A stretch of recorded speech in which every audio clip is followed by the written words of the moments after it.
Halo semuanya, perkenalkan nama saya Deborah Syarenska Manuri dengan NIM 2024 051064 057. Jadi teman-teman, di sini saya akan menjelaskan salah satu senyawa dari alkana.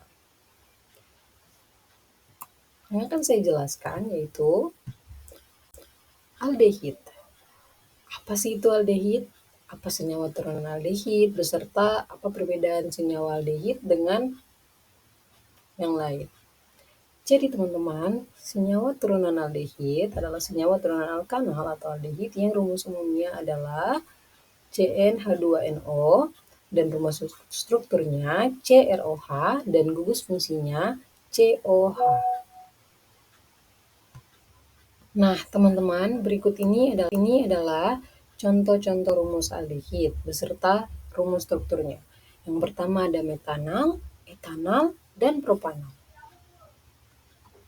Nah, untuk penamaan, jadi teman-teman untuk penamaan aldehid, dia sama juga dengan rumus senyawa alkanal lainnya yang dibedakan berdasar IUPAC dan trivial.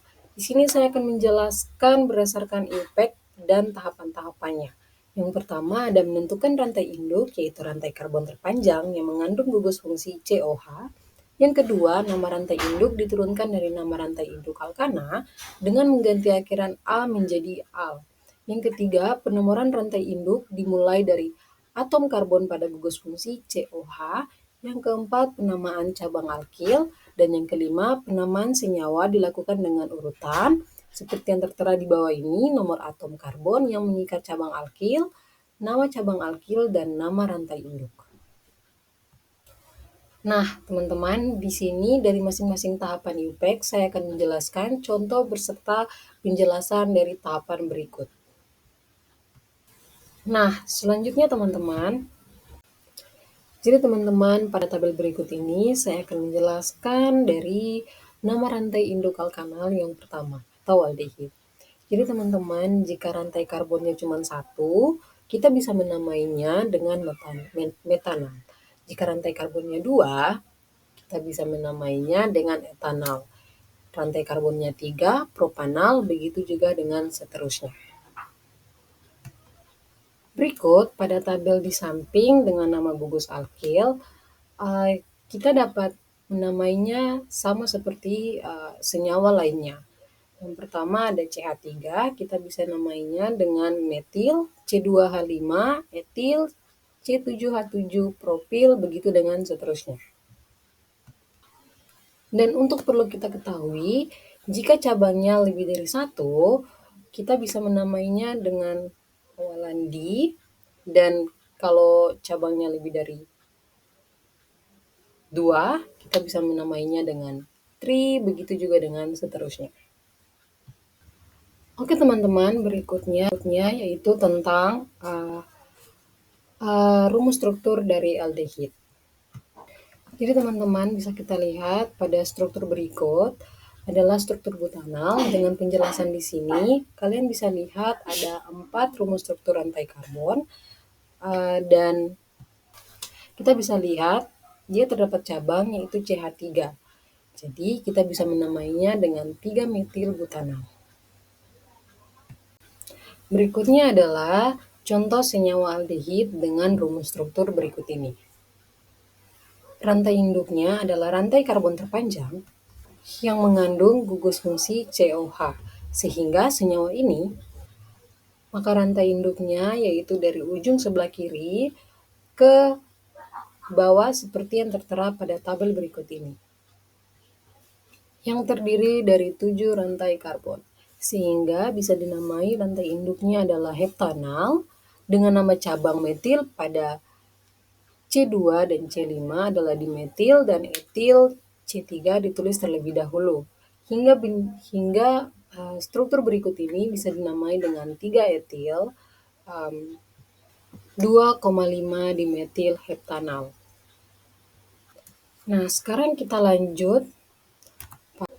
Nah, berikut ini adalah contoh tata nama trivial dari senyawa aldehid.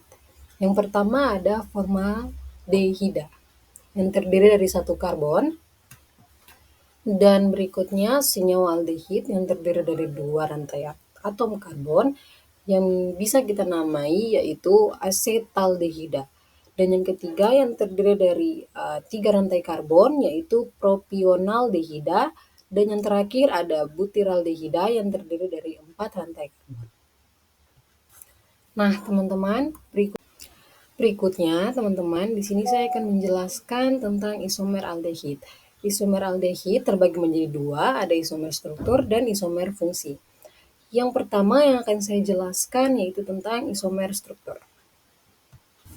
Nah, bila diingat kembali bahwa senyawa-senyawa bisa dikatakan isomer struktur jika rumus molekulnya sama tetapi strukturnya berbeda. Contohnya adalah butanal yang berisomer struktur dengan 2 metil propanal, di mana keduanya memiliki rumus struktur yang sama yaitu C4H8O, tetapi strukturnya berbeda. Pada butanal termasuk dalam rantai induk dan tidak bercabang, sedangkan 2 metil propanal termasuk juga dalam rantai induk tapi memiliki cabang. Nah, sekarang kita lanjut ke isomer fungsi aldehid. Perlu kita ketahui bahwa isomer fungsi adalah keisomeran yang terjadi karena perubahan gugus fungsi di antara senyawa-senyawa yang mempunyai rumus molekul yang sama. Seperti contoh pada tabel di bawah ini, yaitu alkanal berisomer dengan alkanol, di mana rumus umumnya sama, yaitu CnH2nO. Tetapi pada gugus fungsinya berbeda. Pada alkanal yaitu COH dan pada alkanon yaitu COR. Contohnya pada alkanal dan alkanol, di mana keduanya memiliki rumus molekul yang sama, yaitu C3H6O. Contoh lainnya ada butanal dan 2-butanon, memiliki rumus fungsinya yang sama, yaitu C4H8O. Berikutnya kita akan membahas tentang senyawa reaksi yang terjadi pada aldehid. Berikut ini adalah reaksi yang terjadi pada aldehid. Yang pertama, reaksi oksidasi aldehid menghasilkan asam karboksilat. Nah, reaksi ini dapat kita gunakan untuk membedakan aldehid dan keton, dan oksidator yang dapat digunakan seperti Velling CuO, Tolens Ag2O, dan KMnO4, NaLO4, atau K2Cr2O7. Nah, teman-teman, di antara oksidator yang sudah disebutkan tadi, yang sering digunakan yaitu Velling dan Tolens. Berikutnya, untuk oksidasi menggunakan reaksi Velling atau CuO dengan rumusnya aldehid CrOH ditambah dengan Velling 2CuO menghasilkan asam karboksilat dengan rumusnya CrOOH ditambah dengan tembaga oksida yaitu Cu2O. Nah, untuk Cu2O ini, Cu2O yang sudah dihasilkan ini merupakan endapan merah bata. Contohnya adalah etanal ditambah dengan Velling menghasilkan asam etanoat ditambah dengan tembaga oksida yang menghasilkan endapan merah bata. Berikutnya, contoh kedua dari reaksi aldehid yaitu reaksi reduksi aldehid menghasilkan alkohol primer. Seperti contoh yaitu reduktor H2 dengan reaksi umumnya yaitu aldehid CrOH menghasilkan alkohol primer yaitu RCH2OH. Contohnya yang terjadi pada reaksi asetaldehid menghasilkan etanol.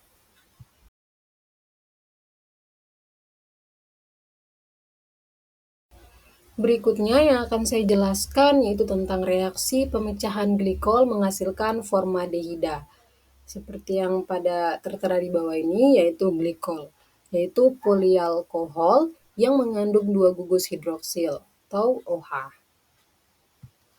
serta contoh rumus struktur berikut, yaitu glikol. Ketika dipecah menjadi Pb, OCOCH34 atau HiO4, maka akan terbentuk senyawa 2-formaldehida. Nah, sudah kita lihat penjelasan tadi dari aldehid dan apa pengertiannya beserta struktur dan perbedaan dari senyawa lainnya. Begitu saja penjelasan saya. Mohon maaf jika ada kesalahan kata atau kekurangan apapun itu. Sekian dan terima kasih.